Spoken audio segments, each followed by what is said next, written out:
We found Travis fairly quickly, and I was so excited. I was a huge fan of Kubo and the Two Strings. I absolutely loved it. I just thought it was incredible. So I was thrilled, and when I first met with him, we had a real meeting of the minds. I think we both really fell in love with the same thing about the story.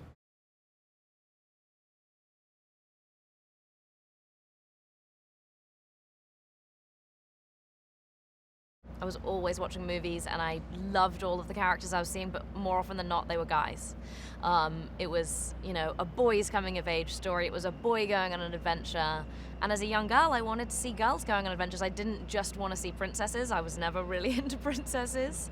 And I wanted to see a young female character who was weird and different and didn't fit into any of the typical boxes. She wasn't a cheerleader, she wasn't an athlete, she wasn't a nerd, she wasn't any one thing.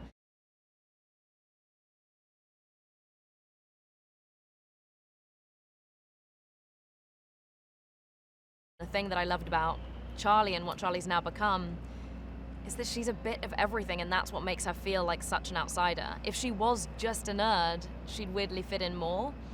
But it's that she's a bit of everything. She's a bit of a tomboy, but she's still a girl. She is an athlete. She used to do her diving, but she's just kind of got all of these different pieces, and her dad was always the one who saw all of those pieces and could reconcile them and make her one whole. And I like the idea that if you lose the person that understands you and can translate you, you kind of lose a sense of who you are, and that she's struggling to accept all of the pieces of who she is and find herself again.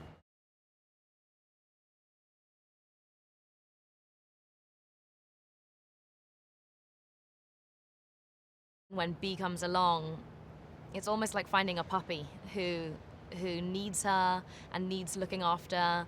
She is kind of forced to open her heart to him. She kind of has closed her heart after the death of her dad, and you can see it with her friends where she's kind of shut herself off a little bit. And Bee, because he's broken down and rusty and doesn't know what he's doing and can't speak, the fact that he needs her forces her to open her heart to him, forces her to take care of him, and in taking care of him, she kind of heals herself.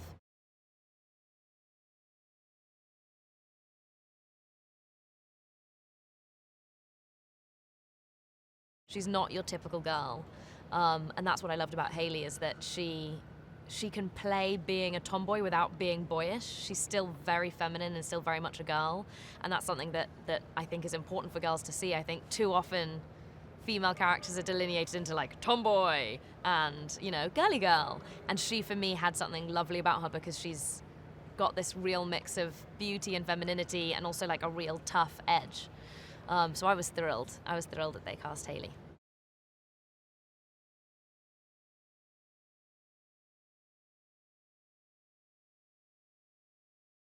And as soon as we got John Cena, I realized that was completely going to work. He's so funny. He's got such good comic timing, surprisingly.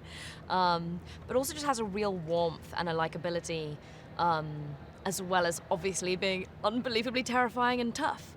So I think he straddles that line incredibly well, where he can be both the good guy and the bad guy.